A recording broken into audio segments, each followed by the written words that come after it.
সিদ্ধান্ত হয়েছে আজকের এই কৃতিত্ব সম্পূর্ণ বাংলাদেশের ছাত্র জনতা, বাংলাদেশের সমস্ত রাজনৈতিক দলের।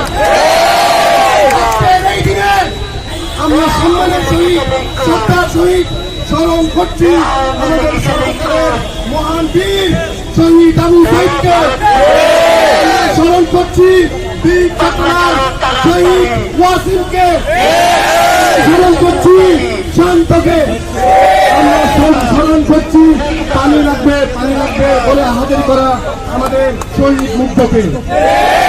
আমরা আজকের দিনে সমস্ত জনগণকে আজকের এই প্রাথমিক দিকের কৃতিত্ব দিতে চাই। আমাদের লড়াই ততদিন পর্যন্ত চলবে যতদিন পর্যন্ত জুলাই